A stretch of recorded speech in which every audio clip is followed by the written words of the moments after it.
Welcome to another episode Out of the Blank podcast. I'm here with Joya. Hey. Joya. Tell me all the secrets to the universe and more, please. Oh my God. I'm still figuring that out. That's a good answer, though. Come on now. Like, how many people come at you with like, you got to have that hustle mentality? I'm like, stop. Let's be real here. I work a 9 to 5. I do hustle, but I also like my sleep, and it helps sometimes to have some. right. And it's all about what makes you happy. And I think that's what I've been discovering the last 4 years or so is what makes you happy? What brings you joy? What brings you joy will not necessarily make me happy. Right. Yeah. So yeah, I don't know the secrets of the universe, but I think it's figuring out what life means to you and what makes you happy. So spending the 4 years though, what have you been trying to do? Like, what made you come to that? Like, if it started 4 years ago, what happened 4 years ago? That was like D-Day on the calendar, where it was like Yeah, actually 4 years this day. today, to be What? honest. Oh my God. Okay, I so what happened 4 years ago today? know. So I was in a not great relationship and I left the day after Valentine's Day 4 years ago, um, and said that's not the life I want. That wasn't what happiness was. I was settling in every aspect of life. And, I'm 42, I'll be 43 in May. And I'm like, that's not how I want to live the rest, like the second half of my life. So I left and slept in the car that night because it was bad with our dogs. And I've just started seeking out what truth is, I guess. First off, you look great. Second off, I just want to say I feel like that's with a lot of people though, is a lot of like settling and stuff too. I mean, the concept of you get stuck sometimes. It really, the question comes into mind a lot of times is like, is surviving? Is that living? Is that like, I understand that's the definition, like making sure you have food, making sure you have bills paid, but are you happy? Because like the craziest thing you always hear is like people say like, I do this all for you, or I do this for you. Like, I always come at it from like, my parents always used to say, I make sure I work my ass off so you never have to worry. And I'm like, worrying definitely for a kid, when it comes to a parent's responsibilities to have like a house for the kid and food for the kid, sure. But it's also time spent. It's also about those moments and stuff that you create that is a different sense of like worth. Like for me, in my eyes, it's all about those moments and memories and stuff compared to never seeing, or, yeah, we live in a fancy house, cool, but nobody's living in it, just me. It's me all alone in a house. Really puts in perspective of things of like, what do you prioritize? I mean, I've asked so many people doing this podcast, especially during this past year, of like, what was the craziness out of coronavirus that you pulled out? And you got a lot of people that would respond with the answer of like, it was probably one of the best years of my life. And I'm like, fucking what? And it's like, because you had time to really recount of what you wanted to do in your life, because you do get stuck in these ruts, these systems that are kind of made for you to get a job, pay bills, and it's not necessarily the job you want. You're miserable without paying attention. You're miserable. It's kind of like if you're doing a lot of like work or whatever, and then you have a day off. That day off, you just want to sleep, you want to relax, you don't want to do anything, because your body's like, hey, you're actually really tired. You don't Mm. have to get up to grab that coffee in the morning. Your brain thinks you do, but it's your day off. Why don't you just let us relax and let us recount all these adventures that we've been going on for the past couple of years? Yeah, do you think that that is a North American lifestyle though? Like I don't see that everywhere in the world. I Oh, think it's that's it's something definitely we've not done. everywhere. Definitely Yeah. not everywhere. But Yeah. definitely in America, just the sense everything right now is hustle, hustle, hustle, rather than Mhm. like the day we're recording is President's Day here. They Mhm. don't have that in Canada. It's Family Day. I'm like, that's a Family way day. better fucking day than, what? I'm going to celebrate Abraham Lincoln. What am I going to do? I don't want to celebrate anybody right now, but it is a concept of like this. And I think it's also, it does appear everywhere when it comes to the perspective of everybody wants to get into that limelight. Everybody wants kind of like the fame and the money. I think it comes from a place of like people loving you, people like, but that's not real love. I mean, Mhm. I heard it best when Rob Lowe was talking about it. Like, he was like, who wants to be fucking famous today? And I'm like, good point, Yeah. man. Like, it's just, it's not what you think it is. It's this. I think everybody's got the dream picture of it. Like I did at one point. I was like, oh, I'd be cool with just a million people like saying your name, and started to realize like, is that what's worth to me, or what's worth to me is how from the start of this thing to where I'm at now, my perspective has completely done a 180 to what I never thought it would be ever. Yeah, I used to think, I mean, for me, it wasn't about famous, but it was about money and corporate ladder and all that. And that was my focus. And my brother, my older brother and sister, that's totally their focus, like VP of big company, own their own company, that stuff. And, you know, I was like six figures executive at a company. And it just wasn't, that wasn't happiness. You know, that was 2 years ago. Like I said, I'm still figuring it out. Yeah. So I left that role and I took a big pay cut, but I manage a naturopath clinic and I work with patients and like we're helping people and it's plant medicine and science based. So it's not like woo woo, but it's, we're helping and it's a totally different thing. I had to adjust my lifestyle, making less money, of course, but that's just, I spend a lot more time in trees. Like it's great. That's where I find my happiness now is like in nature or just with a book or friends or guitar or something. It's not about the fancy parties. And like I used to want to go to all of the, I worked in the cannabis industry and I wanted to go to all the events and like have my pictures taken and all that stuff. And for what, you know? And when I was younger, I dated some semi-famous people. And I saw how they were put up on this pedestal. And then if they failed slightly or if they were in a bad mood or something, everyone was like, what the hell? Like, you know, frontman for a band or something who would react. And I'm like, yeah, they're human. You're missing out on that part. So for me, I just I think I see people wanting to be famous, but they don't get that that's like that takes over your life. You Yeah. cannot just go out in public and be normal. You know, you can't turn it on, turn it off. Yeah. So, Like, and then you're under like everyone's watch and they're like waiting for you to fail. yeah. It seems like, right? And that's what entertainment is these days is like just waiting for someone to mess up or what's the next dramatic chapter in their life. And it's like, why aren't we cheering people on? Why aren't we waiting for them to succeed? You know? Yeah, I mean, the biggest thing of reality television was just preying on the factor of you get to get a drama or conflict. I mean, there's the craziest show nobody really remembers, but Celebrity Rehab, like Yeah. that what fucking science help is that? That's nothing. Like I listened to a podcast on Joe Rogan with Carl, I think his name is Hunt, Carl. I really don't Hart, want to Dr. Hart. Carl Yes. Hart. Yeah. Yes. Now his addiction thing. Now I went to school Yeah. to study addiction. So it was like everything he was saying, I was like, what? And then like, but I had to step out of my own mindset, my own perspective of what I've learned and try and understand his teachings and his learnings. And it made sense. A lot of the stuff he's like, you're not really addicted to a drug. You're addicted to something that gets you away from that pain that you want to never feel again. And it's Yeah. like he was talking about, and I'm like, I respect Dr. Drew because he did Love Line, but he was like, Dr. Drew's bullshit. Like, why would you create a show saying you're going to help people? That's the guys, but really you're just preying off the views and the attention of people that are going through some tough moments in their life.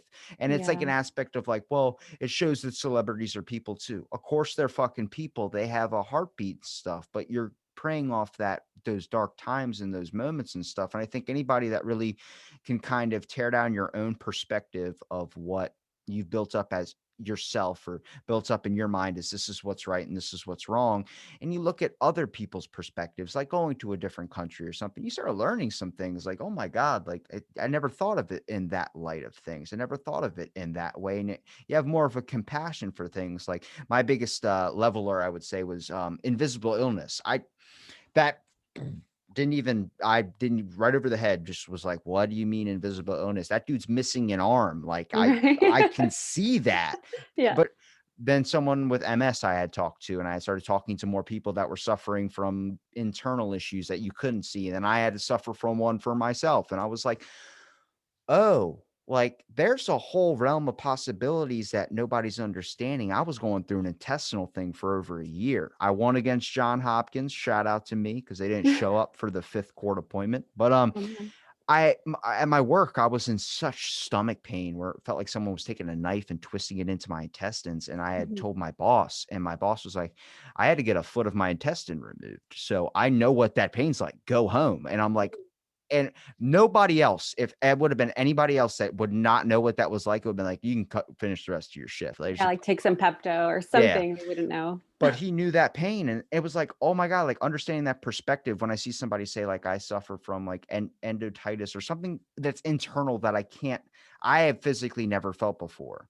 Mhm. I try my best to relate to those. Even with depression, like, I have severe depression, and I see people talk about it, see people get into it, and see people, like, try and be open about it, but just really want help, but it's like, that's why I'll never charge for doing this thing, because conversation is a leveler for everything. It's one of the best drugs in my opinion. Maybe not like as effective as cannabis would be if you want to relax or something, but on the concept of like you get to be relieved for an hour. You get to have that chat. I mean, how many times do you go out into the world and talk to someone and they just give you that, "Oh, how's your day going?" You're like, "Oh, it's going pretty crappy." "Oh, that's awesome." And then just walk away. It's like, did you hear me? Did you hear my soul? Did you Mhm. the mentalness of me is not doing well. I might be looking good on the outside, maybe a little bit tired with the bags under my eyes, but at the same time, I'm not managing. And to be able to sense that is a powerful thing that you can lose in some aspects of life. And I feel like a lot of people do lose that in some places for sure, more than others. But it happens to do with just the fast pace of the world nowadays, depending on, like you said, where we're from as well too. North America is a little bit more, at least in the States, rather than if it in Canada, for instance. It's I probably think we're pretty bad here too. I'm in Toronto, so it's like it's just a busy city. And yeah, like people don't understand when you're, well, taking a step back. I'm gonna step down to like a more junior role. And they're like, what? And I yeah, think, yeah, I think it's everywhere. I think part of the issue too is like people listen, but they're not listening. Like they look like they're listening. They're like, "Oh yeah, how's your day? Oh yeah, shit. Okay, well, cool. I'll see ya." And it's like you're not asking to actually hear me. You're not listening to my concerns or like making that connection. There's a lot of I've realized this in some of my friendships when I was like, oh, these are good friends. They're actually really surface level and shallow. And if I ever get into something like with more depth, they like cringe from it, right? And a vulnerability, people can't handle that. And I think that's like a huge thing. Everyone, not everyone, a lot of people have their wall up and they can't let that down because if they do they'd have to address everything in their own life and like address their own issues and their own stuff. So it's very like, how's your day? Good, take care, bye. Um, and I feel like that's a big part of society. I'm hoping that we change that, with like the psychedelics industry and with like mental health is a huge focus now. And um, I'm hoping that starts to change, that I people feel confident enough to talk about their stuff. I think it will. I think I've talked to a few people that study psychedelics, and I've talked to so many people in the cannabis industry, and my whole family's cannabis users, except myself, because I know in my heart I can't. I just it's not for me. Yeah. I've always gotten my brain is always like to the worst possible scenario whenever I'm on it. But one thing I do have always said, and I always will say, it changes your perspectives. Like someone takes the sunglasses off of your eyes.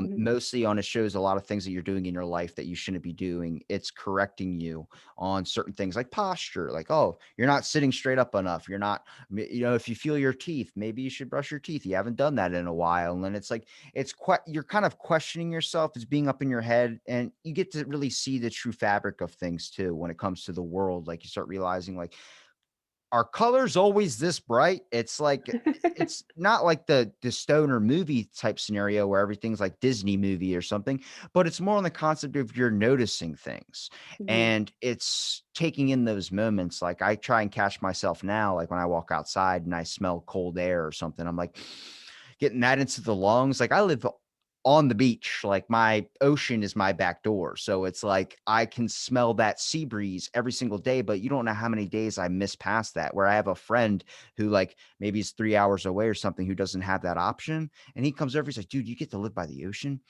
Just smell that salt air. And I'm like, you know what? I do neglect that on a everyday basis. Like, I don't Mhm. even really realize how much I have it because it's just so here for us. And that's like that with anything, with water, with the sunlight, with, we build up these walls and get our tasks done, but never really opens up the window to really catch that breeze, if you know what I mean. Yes. I used to I used to hear people say like, find something or 5 things to be thankful for every day. And I'm like, that's, what, of course I I have a car, I have a job, but it's like, no, I have fresh air. Like there are countries where, I mean, China, like you have to wear a mask and it wasn't because of COVID. You had to, because it was disgustingly, fog or smog and like horrible pollution where they have like big screens of a fake sun, right? So Yeah. that people can still see sunlight. Those are the things. So it's like, yeah, fresh air, grateful for that, grateful for hot water. And like those are the things I'm really trying to be mindful of now. It's not just about like, yeah, I'm grateful that I have a MacBook. Cool, good for me. No, I'm grateful that I have energy. Like, how did we figure out energy? Like that's the kind of stuff I'm trying to be more mindful about is we have fresh, clean water. That's amazing. There are places that don't have that. I'm from Windsor, Ontario. Right across the border is Michigan, right? And they don't have fresh water.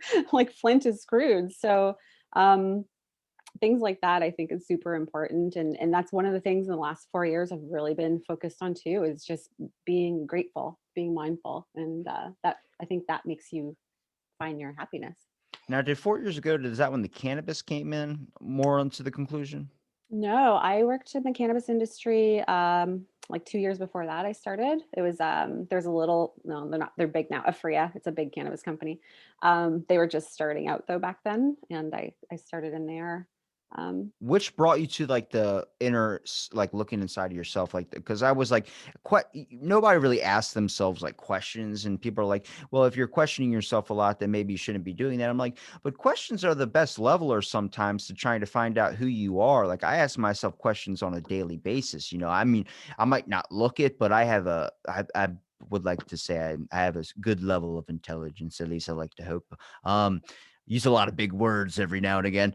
But more like, I ask myself questions because I try and find the problems that a lot of people choose to never want to see or face. And mm, drugs bring those to you, I believe. Like I've talked to many people with psychedelic experiences that always come to this conclusion of ripping down these walls that they build up inside of their own head, much like the homes that we live in, pushing out the outside issues that are really harnessed inside, that you kind of need to focus on to figure out who you are. And I've never taken psychedelics, but I feel like you can get there even without it, but some people need that help. Some people need that throw in the water. When people say it was a bad trip, but I learned something, it's like, yeah, because you might have been a little bit too far off the track where it needed something like that. And I'm not saying people should always enjoy a bad experience, but you need to question yourself at times too. I challenge myself every day I set myself with an impossible goal. I know that's the opposite of like Gary Vee's motto with set obtainable stuff, but it's like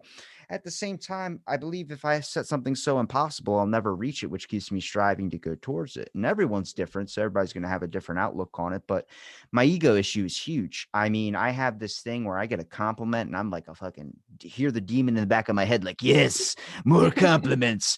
But what levels me is I walk out at night, I go to work so early in the morning, like 1 a.m. So stars are out. And I look up and I go, I'm this thing that is so minuscule just in the state.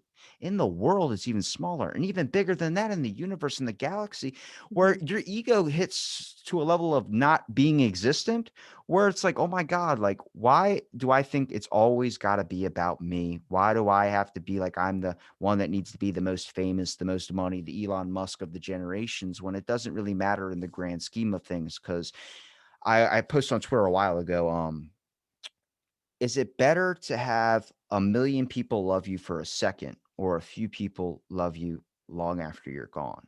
And it's true. Do you want all this fame that everybody wants so much where people are going to be like ripping your shirt off like, "Oh my god, yes, Miley Cyrus." Or do you want to touch a few people to the point where when you're gone, they show up to your funeral and they were happy to even just be in the same room as you? Yeah, totally. That's part of like my focus now is just being able to help. I do a lot of volunteering, and I mean, I have a different name, so a lot of people remember it, but um, who cares if they remember that? They remember someone cared. They remember someone reached out or someone answered their questions or listened when they said like one of the groups I volunteer for is the Canadian Center of Psychedelic Science, and we're going to be starting a microdosing study soon. but people reach out just looking for resources, looking for help with addiction, PTSD, OCD, anxiety, depression, suicidal, or just pain. And they're like, I'm just sitting here waiting to die. What should I do? And it's like, I know that pain. I have a nerve condition, so I have been in pain like that. And it's like, no, I'm here, I'm listening, I feel you. I don't have an answer for you, but I'm here with you through that, and I think that is way more important. When I'm gone, or if they never hear from me again, they'll remember that someone like listened, or someone reached out to them, or took the time. And I think that's way more important. And I think it's important to remember, like, yeah, everyone is the center of their own universe. Yeah. Like, I am the most important person in my life, whether I say that I'm like living for everybody else and to give. The reality is, we're all about our own ego. We're all about ourselves and our own happiness. And just coming to terms with that. And like, if someone's like ignoring you or putting you off or putting you on a pedestal, it's because of something that they're lacking or that they're admiring. It's like, I'm the center of my own world, you're the center of your own world. That's reality. That's how human beings are. Um, you had asked about the drugs and like what got me thinking about things. And really, I was brought up in a strict born again Christian home. And that I started questioning that stuff maybe like 6 years ago. I was engaged to someone who wanted to be a pastor, and that's who I left 4 years ago. Um, and that I started questioning. And to me, having a faith without questioning it and coming to things on your own terms, just believing blindly is not, if I was a God, that's not the type of people I would want to follow me just blindly, right? I'd want them to like reason it out, be rational, and come to a conclusion. But I was always brought up, you just believe, you just have faith, you just blindly, take whatever we feed you. And when I started questioning that, I got a lot of backlash. Yeah, they don't like that. That's why I can't fall with Yeah. religion. I get it why it works with people, but every time I've asked a question has always been like, because that's how it is. I'm like, that's Exactly. not the answer I really kind of want right now. I want to know why is that like that's a tough one because I get it. And it seems like that's the quick shot to fame is if you include God in your bio, you immediately get like Insta followers, like people automatically following you thinking and I see it happen all the time. Everyone's like, God bless, God gave you this. That's cool if that works for you, but it doesn't work for everybody. Some Mhm. people are hitting this road where like, I'm not religious at all, but I understand it. But at the same time, like there's just stuff out there that I want to know. I can't say that's how it is. I would like to know. And there's things that is going to keep me striving probably for the rest of my life to try and figure out. But the biggest conclusion I should say is you got to have faith when times are tough. I want to know what's going to get me out of this to never feel this again. It's that Mhm. whole experience. And especially like you mentioned, dealing with patients and everything too. That's just this system, medical system. I mean, from experience for me, dude, that whole year of dealing with that intestinal pain, and then John Hopkins for 5 times, they didn't show up to a court appointment.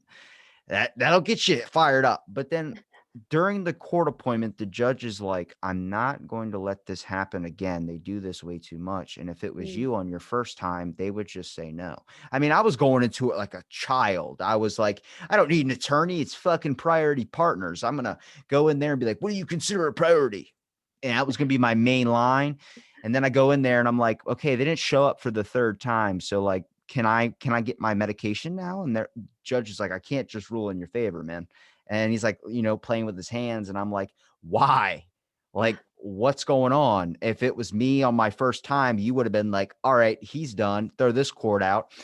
And he goes, yeah, you're going against John Hopkins, man, not Priority Partners. And I'm like, my face dropped. I was like, you need a lawyer. You need the best money can buy because that's a high possibility you're not going to win.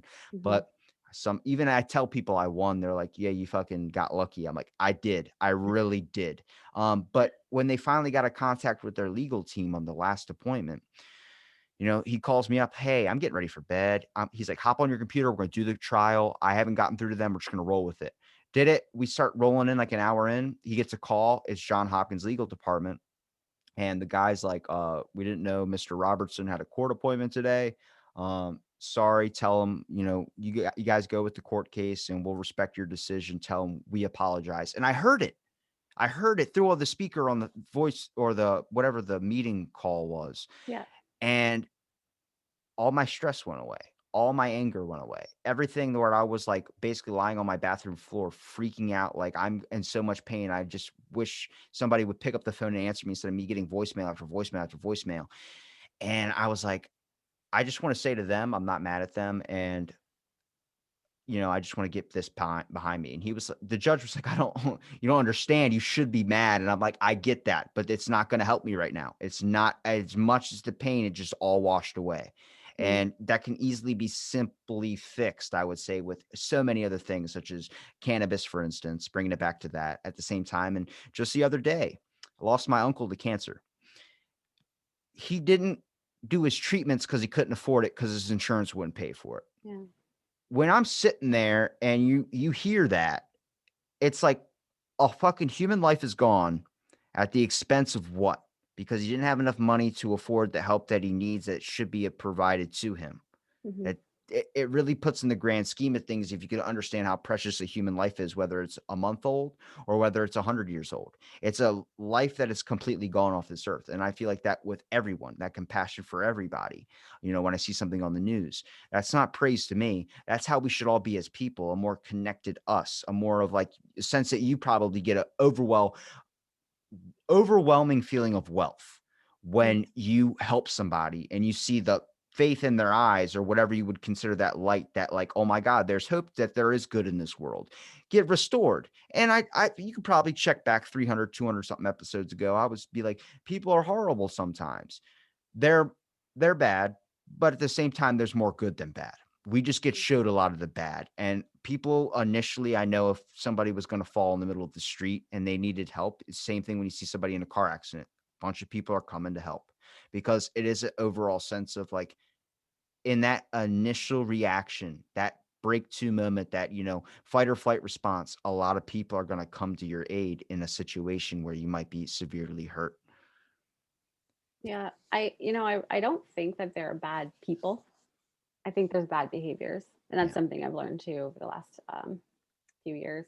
Like even myself, I had like a strange childhood and a lot of death and abuse and things. And I learned some not great behaviors. I've gone to therapy and read a lot of books and worked through stuff. But that's part of it too, is going like, okay, this person's acting this way because they were brought up that way.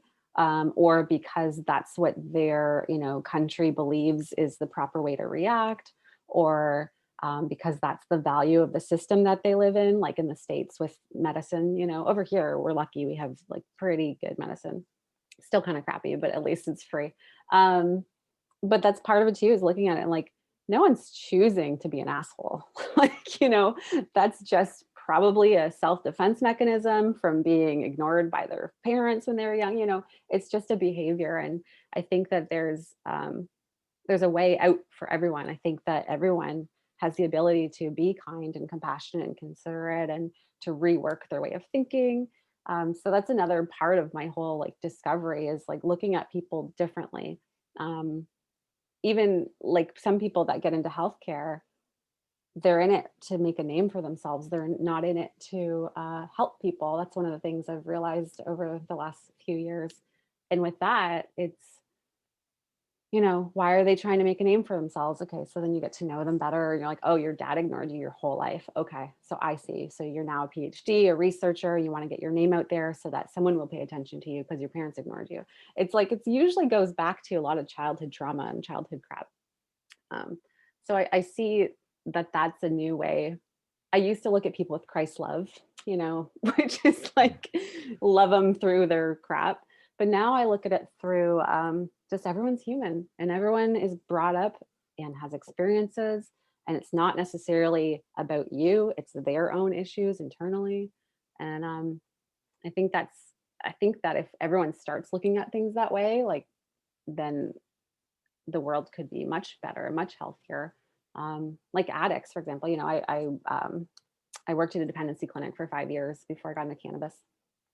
No one chooses to be addicted to anything. Um, I also worked at the LCBO, which is the Liquor Control Board of Ontario here. And I worked there for 17 years. And like, you see guys or girls, whoever, you see people self medicate with alcohol. No one's choosing to drink every day. No one wants to have that vice, but they're medicating, they're self medicating, they're trying to hide whatever it is that they're not wanting to deal with. But no one's choosing that. Like, no one wants to spend that much money on alcohol. No one wants to go find drugs in like an abandoned building. No one wants to do that. That's not a choice. It's a need Yeah. because they're masking all the other stuff that they don't want to deal with. And because there's like a physical dependency. But I think that's if we start looking at people that way, that everyone has their crap that they're dealing with. I think that would change society huge. I went In to the school states. for Oh, sorry, go ahead. I went to school for chemical dependency, and like the weirdest thing to me was how people treated people that were suffering with addiction was like, you're hurt, you're broken, you're this thing. And it's like I've talked to so many people that have gone through it and gone to the other side. And I was like, I'm gonna talk to you like a person because you are a person. And we all nobody get it's the same thing with depression. Nobody gets free from that. You're not free until you're dead. Like Mhm. depression can hit you when you're 80. Depression can hit you at any age. You're hopefully it doesn't hit you. You know, you can get off scot-free of it. But if you actually suffer from it every single day, I mean, it's something you don't ever want anybody to experience. You know, it's not fun. I have my good days and I have my bad days. I'm not always the positive guy. You know, I'm sometimes just sitting there kind of contemplating like, what the hell's life, you And know? that's okay though. Yeah. But you know, you said something with the alcohol too. Like just recently, I've this past year has been like a lot of people leaving in my life, dying wise. Especially this was a hard week for me. I would say I had Mhm. two people I lost, and I started noticing I was making my whiskey Slurpees I like, where it's like it's a child drink, yeah, sure, but they taste good, That sounds but great. it's not a good way to handle depression. You know, I started noticing I was like, this is just me funneling it into something. This is a bad road to lead down to. You don't want to be dependent on something like this. It's Mhm. different from pot because alcohol you can actually experience side effects from, such as like addiction to it, withdrawal symptoms, and Well, all and that. alcohol is a depressant. So, Yeah. yeah. So I started noticing that I was like, this isn't a good rabbit hole for me to go down to. So I was like, I'm not doing it. I'm going to find something else to get my mind off of. Like I wasn't doing podcasts. I mean, Mm. today's the day I kicked it back up. I was like, I'm going to do podcasts today and get my mind off it. It fucking helps when you're able to talk, just have the open platform conversation and community and things that we isolate from all the freaking time, but we don't isolate it in a way we use it in our devices. And that is like the off brand of what you should be going for. Like it's like if it's Coke is the conversation, you're getting the fucking Diet Sam's Cola of conversation because it's filtered, it's put through something. There's not that connection. Like I can send you tweets all day Mhm. and I'm never going to be able to get the same feeling as if I'm having a conversation with you, because you can only get that from actual looking at each other, actual talking, actual into the conversation and the natural flow of things that people pick up,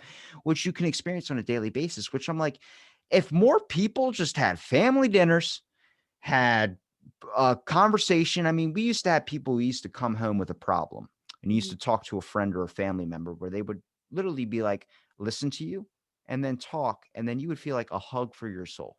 Mhm. Now it's like, I'm going to put up a fucking Facebook post and then 6 likes, Or seven post like a likes. meme that's kind of about your situation and see what people comment on it and like they like it. Nothing worse than finding memes and you can relate to them a little bit. Be like, I wonder if somebody would find this funny. You post it, really, it relates to your situation so Oh, much. totally. Like I'm just preaching to myself right here. Don't worry about it. Yeah. But it's a thing because like I remember my buddy Mike, he was on my podcast a few times, the Star Wars podcast, and Nice. he came on very first time, and we were just talking about conversation and how people don't really have family dinners anymore because it was like about 2 years ago. You get to see it start fading out, at least in a lot of homes in the States over here. My area, people weren't really doing that a whole lot. And he was like, you know what? I'm gonna start doing that with my family. He did it, and now where we're at now today, his family's like his kids have moved out now. And he was like, dude, that was the best thing to kick that up. And even if it was just a year or so that I got to do that with them, it was a sense of like, oh shit, I'm starting to learn about like you got issues going on in your life now. And it's Mhm. not just so many times nowadays you hear people just preach their problems to somebody rather than be ready to accept theirs as well. It's a give and take. And people just want to keep giving their issues out where it's like, hold on, I'm barely handling my stuff. If we want to work together where we do like a trade, a shake hand agreement of depression, let's do it. But at the same time, if you're berating me with all yours, then you're like, but I have to go right now. Sorry, I can't listen to you. And then you would Yeah. walk away. Then that person has all that on top of their head. And that's where I fight the fight of like, I understand people that are like, why aren't you doing anything of this situation? You're not doing this. You're not doing that. You know, you're not helping these people. It's like, okay, I get your perspective. You want to vote whatever the hell it is that you want to do. It's so big in your life that you feel like other people should do. But then look at the perspective of the people that don't want to because they're barely making it to the next day. They're trying to figure out, like, I can't handle any problems of the world, the riots, everything that's going on. I'm trying to make sure I can live, I can make myself another day because right now it's getting pretty fucking rocky. And that's where I can see that perspective of things. So I'm just like, if you have the strength to fight something, go ahead. But don't pressure someone into doing it because you feel like just because you need to, they need to. Because some people are just trying to make it to that next day. I mean, just Yeah. like an alcoholic or something trying not to go for a sip of a drink, it's tough for some people. I've had that happen in my family where I look at like people that have suffered from that and gotten over it. And it's like every day you fight a battle right now, like just to not do that. And it's a temptation you get with food. It's a temptation you get with Mhm. cigarettes, a temptation you get with anything. And every day is a struggle when it comes to that aspect of things. So you got to keep that in the realm of perspectives. I try and make sure people understand too. Yeah, last summer, I remember posting on Twitter. It's Twitter, right? So there's no connection. People don't know you. They know you from what you put out there. So I posted something about like I had gotten into like going on crazy long walks, and that was good for my mental health because like I live alone. I have no animals. I'm not from the city. I have like three friends maybe, and I haven't seen anybody. So it was really hard. And I posted like something about, hey, sneaker companies, women don't necessarily need pink or purple or turquoise on their stuff. And someone like responded, who I don't know, like, that's what you're worried about. That's what you're worried about during all this. And I was like, whoa, man, you don't know what the crap. Good for me that I'm actually going outside because I really don't want to see people, like that's totally it. Yeah, you can fight whatever it is you're fighting for. But like right now, I'm lucky that I showered. So like um just lay off, give me some slack and don't act like you know me because of the internet. I think that's part of the problem, right? Everyone's out there and they think they know people, but there's a huge disconnect. Like there's no real relation. You're only seeing the surface of what I'm presenting to you, but you don't see the underside where like, so I have a nerve condition in my face. It's called trigeminal neuralgia. It's the suicide disease is what it's nicknamed because when it gets really bad, it's really bad. Um, there's days where I can wash half my face or I leave the makeup on because I can't touch it the next day. People don't see that side. They just think like, hey, she's just, living her life and she's lucky, da da da. It's like, no, I'm in pain every day. You just don't see that. And I think that's one of the things with like social media and all of that. You don't really intimately know people. You don't know their dirt and their other ugly side of life. Um, and so it's easy, like, why aren't you fighting this? And why aren't you doing that? I don't have the energy. I only have this many spoons to give, and like I'm out of spoons for all of that. So right now I'm just focused on me and my piece, and especially during this like global stress that we all have right now. Yeah. Let everyone just do their thing as long as they can get by that day. Sometimes that's all you can do is get by that day. It's crazy how many people want to act like they want to brag about things that they have and not about the things that they don't. I mean, who wants to brag about something they don't have? Well, I don't have a Lexus. I don't have this. Okay. But at the same time, like I had a podcast with a guy and he shared our episode, but yeah, somebody liked his post that had the same style podcast as him. Like they talked about the same niche topic, like the same exact. I'm like, there's only a few people that talk about this certain person as a whole podcast. And I was like joking. I commented, I was like, looks like we got a rival. And then I said, LOL. And the dude took my tweet, quoted it, and said, this is the type of bullshit negativity I'm going to call out. And I'm like, oh, Oh, whoa, what? And then like everything just for likes for people to be like, yeah, screw this guy. Who is this dude? And I'm like, oh my God. I just commented. I was like, dude, I even said LOL. And the person I commented his podcast, I was like, that he even knew that was a joke, but you took that the wrong way. He goes, you understand through Twitter, it can come of one of two ways. And I'm like, I get that. Yeah. My bad. It didn't mean to Yeah. come off that way, but I did put a ha ha and a funny gift to it. So I figured you'd I get mean, it. that is, it's just words on a screen, man. How you're interpreting that is totally looking inside because that's you internally. So Yeah. obviously you have like a defense up and everything you're reading is like cringy. So that's on you, It dude. was a Didn't full mean that. paragraph. I was like, Yeah. yo, Oh, how do you? shoot. I put 5 words down in an LOL. And I was like, but I get it Aw, because it can come off like that, especially like with something like this. Sadly, people talk about like the positivity in podcasts. There's just so much negativity because the group yeah. is so big. And that's like that with the music industry. It's like that with movies. It's like Mhm. that with anything that boils down to a competition. And the one thing I never thought that, at least in my eyes, that was a competition was our court systems. And then you realize that's a fucking game too. You know, Mhm. there's a clear winner and there's a clear loser. The same thing with when I was in my appeal process for the medication. There was going to be a clear winner and there's going to be a clear loser. And when that fear of losing, they'll do anything they possibly can to make sure that does not happen. And I was like, this is something where it's like, is the value of a life worth lying, worth trying to sneak your way to make sure somebody doesn't get the help they need? Because I Well, mean, and like, why is it a court? Like, it's medication, right? Like, I don't understand why that even had to go there. Shouldn't they just want to help? Isn't that part of like what every doctor has signed off on and like what they've, dedicated their life to? I don't understand that. when somebody tosses out John Hopkins, they're so respectable. I fucking roll my Yeah, eyes because really every is. experience I've had with them has been terrible. I had 4 years ago the same issue before it got to where it was at today. Um, I went there, they lost 14 vials of my blood. I'm like, how the fuck you lose How 14? One incompetent. or two, sure. 14? What do you mean? Yeah. And then I got a letter in the mail saying I could sue for mispractice. Apparently the guy was trying to run my insurance through the ringer or something like that by doing Oh all my these God. extra tests that didn't need to be done. I was like one of like 400 something cases.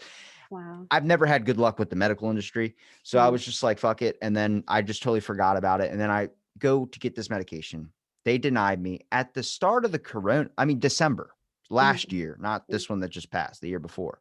So right. that whole year, I finally just got it in January. So it took a year to get it, but it was all the right times. Coronavirus shut everything down. So then couldn't even get into the phone system down there and everything. But they made me take a certain amount of medication to jump through the hoops before I can take the real one. Right.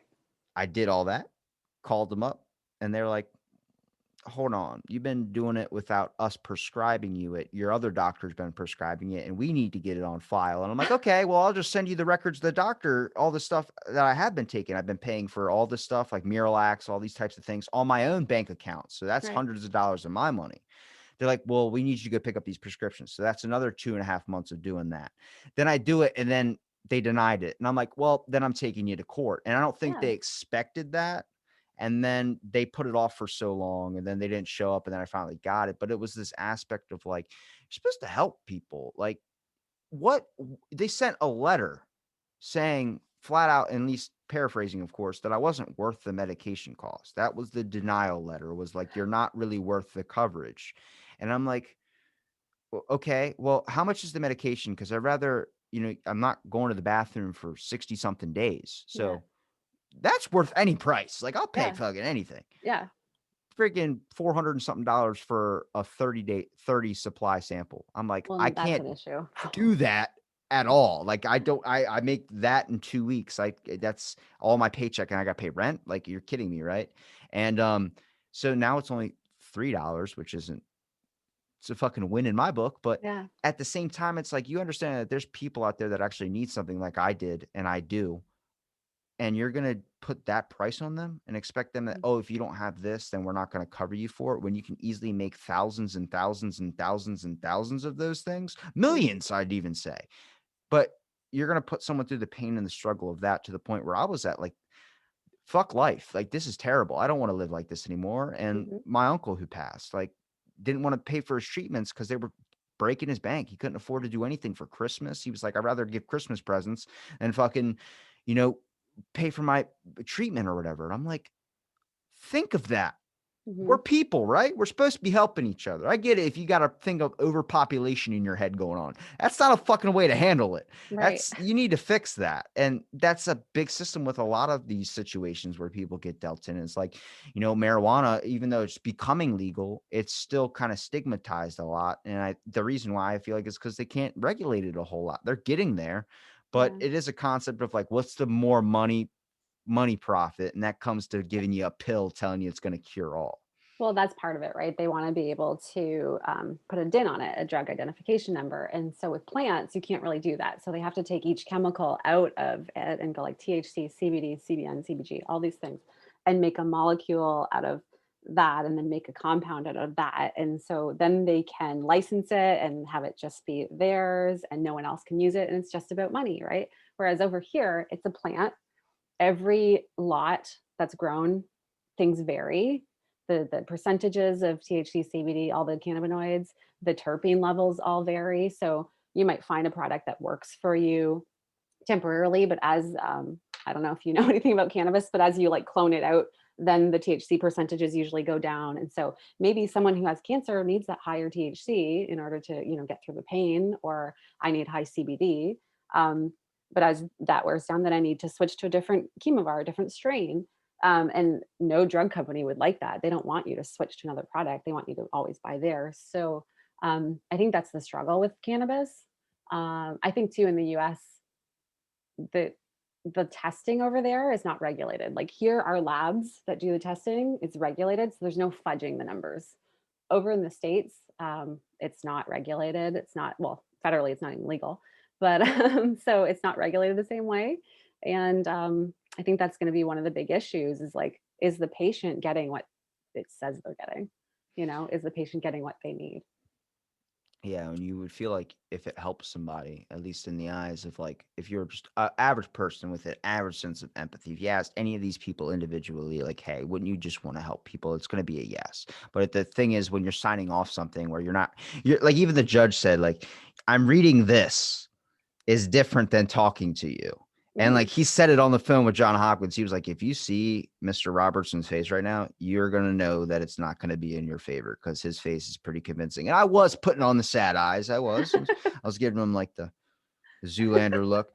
And it was just like reading it off of a paper is different than meeting that person. It's just Oh, it for sure. goes with comedy jokes too. Like you're Mhm. reading a comedy joke on paper, you're like, oh, that's horrible that they said that. It's like something somebody puts on Twitter. Then you see that person and how they said it, you're like, oh, that's different. Mhm. That's not what I was thinking it was going to. And I'm hoping it gets better with some things. I'm hoping that, like with obviously the legalness of it all when it comes to the concept, like Oregon made all drugs legal, which I didn't agree with, but Is it it fucking legal or decriminalized? decriminalized. Yeah, that's different. But yeah, That also went like crime rates dropped through the roof. And I was it's just like, great though, I think. that I'm expecting more places to do the same thing because now Yeah, like they don't have the opioid problems that they were that's having right. before. And I'm like, see, a lot of that does come down to a factor of like you do have to take a shot like that. One, it might be like, I don't know if that's a good idea.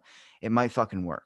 I'm not saying it's Yeah, gonna it's work for every state, but it might it's work. worked in like countries. Countries have done that. Norway. Vancouver has done that. And so what it comes down to is treating it as a mental health crisis instead of like a criminal, aspect of the things or whatever.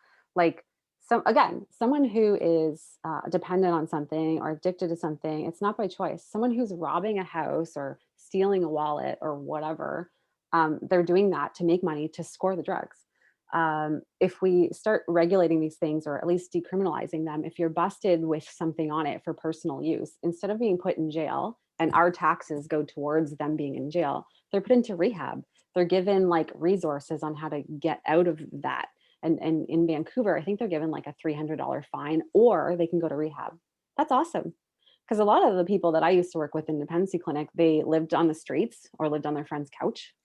So you're not only just taking them off the streets, you're putting them into a bed, into a rehab facility, and then giving them like some value. Like you said, when someone's actually listening, when someone's actually taking the time instead of just throwing them in a jail cell, that's huge. Someone's like putting in the effort and saying, yeah, you're worthy of treatment. We care about you and want you to get better, not just your number and you stole or you're using drugs, get in the jail.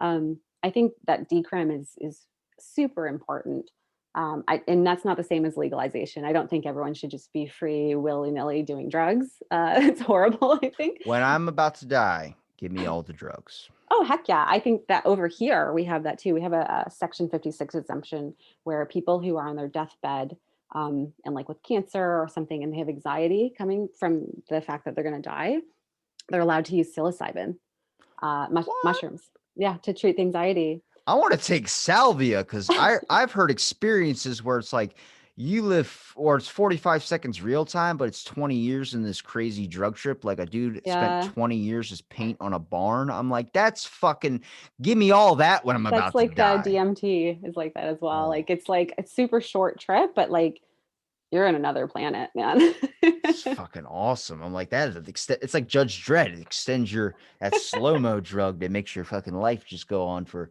longer. But I mean, it's I because Dr. Carl, that podcast I was telling you Yeah. about before, he was mentioning a thing about rehabs too, because those aren't also beneficial sometimes. And I was like, man, I wanted to start one when I was doing chemical dependency stuff. I wanted to build like a community that people would have to like get a job, pay for your Mhm. rent. You live with another person that is cooperate. You know, you had these halls and these teams and supervisors that manage you. But every night we'd have a dinner night in the main foyer or something. We'd have everybody get together and talk and, you know, laugh and have these jokes, become a community, something that we could, you know, be a part of, and then Mhm. have bowling night and stuff too. Like I would love to go fucking let's go all go bowling. I don't give a shit if you're Right. craving heroin, we're going fucking bowling. Um, but he was talking about, he goes, because the rehab is the people there are there to treat that drug addiction.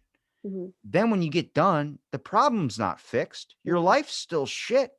So Yeah. then you're just going to find a different drug. And I'm like, that's a good point. Maybe we should Yeah. start looking at ways to try and help people not overcome just the addiction, but overcome the fact of what's going on in your life. Like if you lose your house, you lose everything you love, or, you know, all into a fire or something, then we get you off your addiction to the drug, but then you come home to nothing, all but ash. Like it's not really fixing the problem, is it? You're just going to find another vice. I think it goes back further than that. I think it goes back to like what made you seek that out. Okay, sometimes sure, it's like you hurt your back at work, you're a roofer, so you had to go on opiates and now you're addicted to opiates and your doctor cut you off, so now you have to continue on and drug seeking and da da da. But usually it's a lot deeper than that. It goes back to childhood trauma. I don't know if you ever listened to Gabor Mate. He's incredible. Check him out if you could. But it goes into like these people are hurt. These people are wounded. They have like a wounded child inside of them. And so instead of dealing with that or knowing how to deal with that, they just put a band-aid on it by getting fucked up, you know? Or that's their whole set of friends. Everyone they know uses drugs. And everyone who does drugs doesn't want their friends to get better because then they lose that camaraderie, that friendship.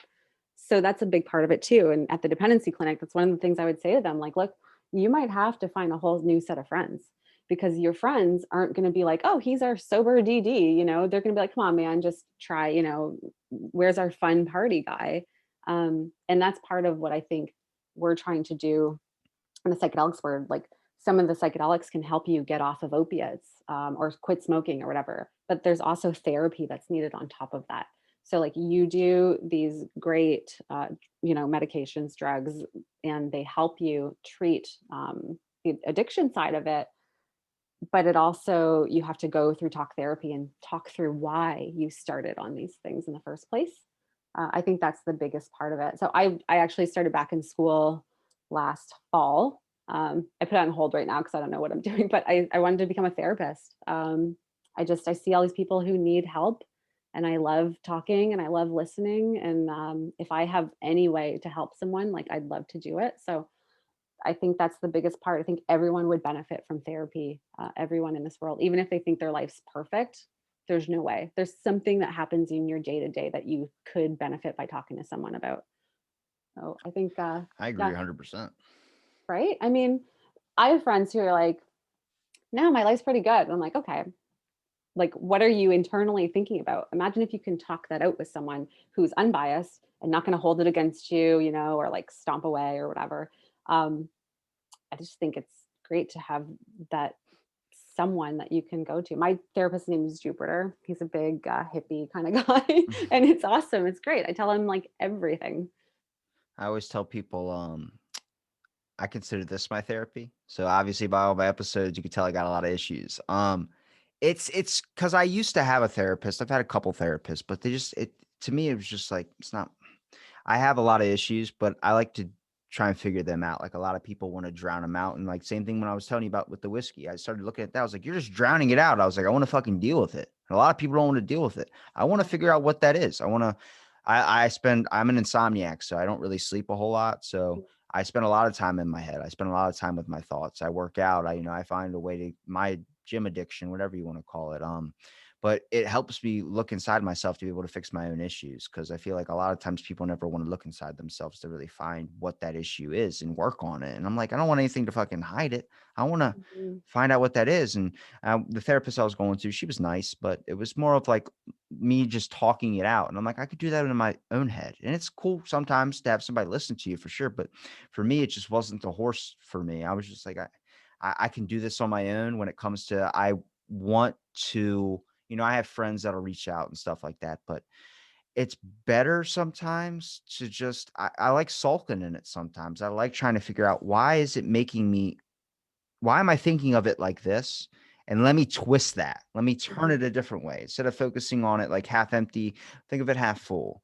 But like, look at all the problems I have. Okay, I'm 23. I don't really have a career. I don't have anything going for me, but I've met some amazing fucking people, and my intelligence level is something I could have never pulled out of an education. I could have never pulled out of anything. It comes from meeting so many different people and unique people like yourselves that are doing something that are just, even if you're not doing anything, if you're just fucking sitting around doing nothing all day, you still, the conversations that you can, it enhances your perspective of things where I'm like, yeah, it's ruined me. I definitely don't think like how I used to, where I'm like, what's Afghanistan? All that type. Like, what's the war in Afghanistan? What are you talking about? I don't know what that is. Like, cool shirt. Walk away. Like that type of thing. Like, I never knew all these things, but now that I know a lot about it, I have more of an empathy towards people, which I feel like that's wealth to me. That's something where I wouldn't trade that in for Yeah. $1 billion. Well, it's great. I mean, you're totally self-aware, and like a lot of people aren't, and that's I think why they need therapy, or they don't have the time. I mean, I'm I'm fortunate that I'm not married and don't have kids, but I have time to like sit with myself. A lot of people don't have that time, right? So they're juggling, working full time, coming home to like a spouse and like four kids. Well, shit. Good luck finding alone time or even time to go to the bathroom by yourself. So I think that's part of it. Setting a set apart that time, like here's my 1 hour to like get into this with someone.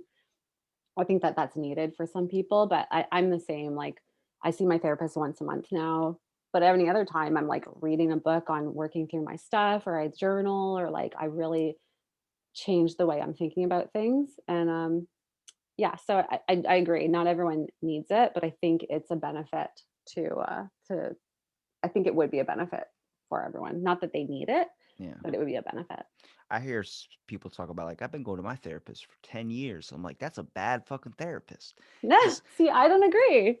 well, my buddy's mom's like a really like I didn't even know she was a therapist. I actually had her on my podcast like when I was in like episode 56, I think. Her name's Diane Brissy, but shout out to her.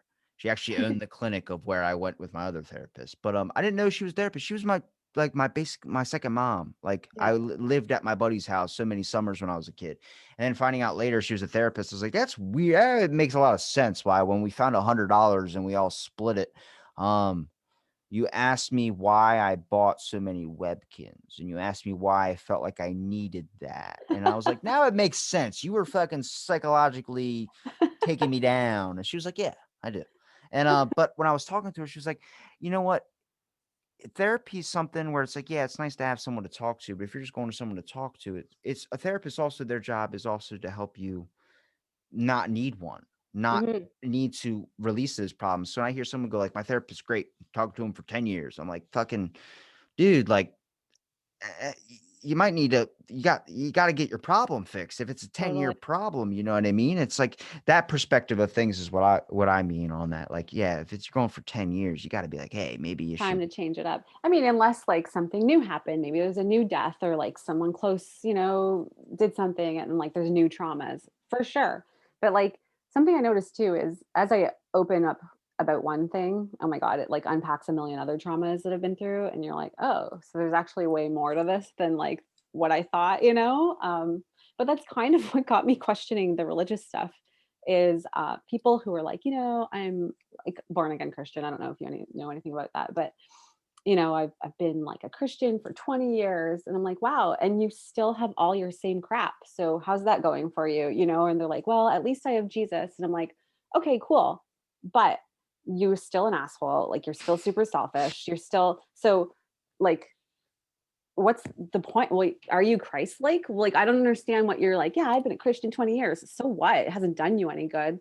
So that's what really got me thinking about like, what is this that I'm following? And honestly, I got promoted at work and my ex said he didn't sign up for that. He didn't want that. And I'm like, wait, I want someone who's like proud of me.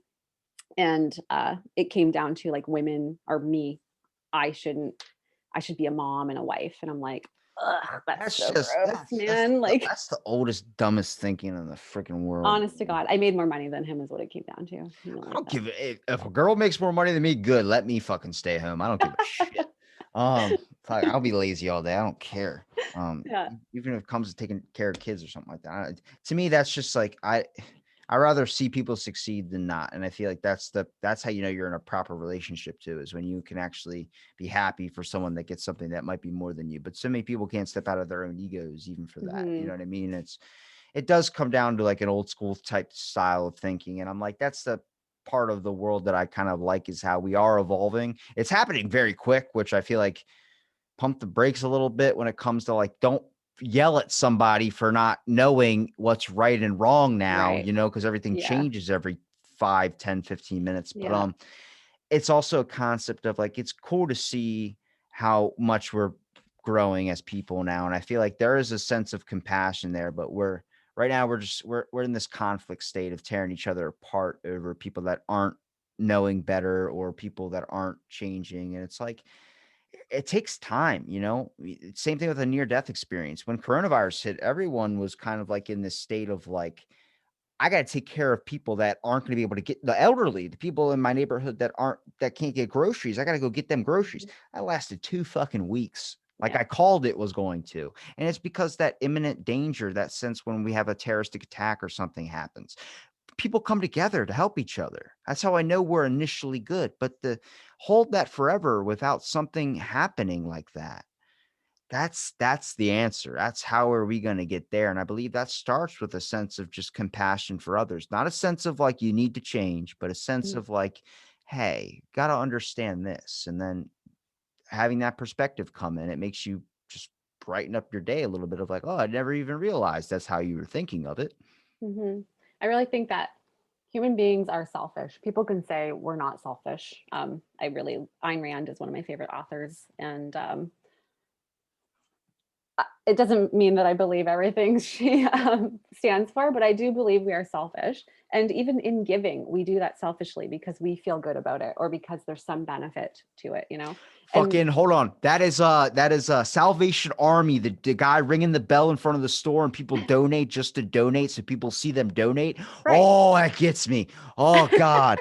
Oh, it's like Home Goods when I buy something. Would you like to donate that 2 cents to the Children Foundation? I'm like, sure. And then they ring the bell. Why are you ringing the bell? Well, so right, people know you donated. It's exactly. 2 fucking cents. Yeah. Like it's not gonna help probably. But that's what everyone's about, right? It's Yeah. like they get like anyone you've seen on like Twitter, Instagram, whatever, TikTok. I'm donating and I'm recording it, or I'm giving this homeless guy a sandwich. But here it is. Everyone like my shit. Okay, man, totally awesome that you donated. Fuck, good for that guy. It's But approval. it's so that you could get a pat on the back. And like we all live these selfish lives, and there's nothing wrong with that. It's okay to put yourself first. It's okay to want to be happy. Otherwise, you're going to be shit to everyone else. But I think that's something like we need to look at. I really do find joy in helping others. I help others because it makes me feel good. I help others because I have the skill set to be organized and to know where to send them and whatever. Of course, I know people who don't have that in them, and it would be like horrific and miserable for them to do the stuff that I do and answer the emails or like give directions to something. And so that's why they can't do that type of role. But for me, I love it. And so that's like a perfect thing for me because I find it rewarding. Um, and yeah, I think that that's part of it. Like people, getting groceries for others. I still volunteer or like say, hey, I can run out and do that for you because I get off on helping. Mm. Whereas other people don't feel that, and that's okay. I mean, they help a different way, I guess. Would you rather be happy making a buck or be happy helping somebody's life? Oh my god, of course, helping. Like, I keep trying to get rid of more and more stuff. Like, I acquire more books, it seems, but like my things, it's like I don't need that. I don't need that. Um, I'd rather just be helping. That's the best feeling in the world for me. But again, it's a feeling. It's something that feels good to me that I'm helping them. I mean, that's what's important too, is like I feel like that's the best check in oneself, at least for me, is like I'd rather, if you would have asked me the question like, hey, I'm gonna give you $1 billion, but someone in this world is going to die. One person, you might not even know, they might be in another place. Hmm. You would have asked me that a while ago, I would have been like, yeah, like if I Screw was, them. yeah, fuck that. I'm taking the $1 billion for Yeah. sure. But now I look at it in a lot, like ever since doing this thing, I was like, it's not worth it, man. It's just what's money to pay bills? Sure, but I'm doing okay. I mean, I'm not struggling. I'm Mhm. fortunate that I can survive. I don't have to, worry about a whole lot, but it's not worth a life, even if that person's 90 and about to die. It's just like obviously it's different pressing a button and then they die rather than just them poof when you touch the billion Yeah. dollars or whatever. But it's just the concept of like it's I can't get down with that answer anymore. I would say no. I think that's part of the struggle in the like healthcare system is they have to make that choice, especially during COVID. We only have this many ventilators. Who gets them? And they have to figure out whose life is more valuable. Oh my God, I can't even imagine what those doctors go through. And then you look at the bigger picture, like hospitals. Okay, we have this much money. We can only divvy it out because, like, they're not bottomless pits. We can only divvy it out to these people. And who do we give it to? Who deserves to live longer? Like, that's nuts to me that they have to make these decisions and choices. Um, I mean, if it was, what if they said to you, okay, you can get $1 billion, but it can only be used to help people and you'll save 10,000 lives, but one person has to die. Like, how would you make that decision? Well, it's like your grandmother has to die, but you're going to save 10 million lives. Like, okay, how do you decide that? That's I don't think anybody should be put in that position to.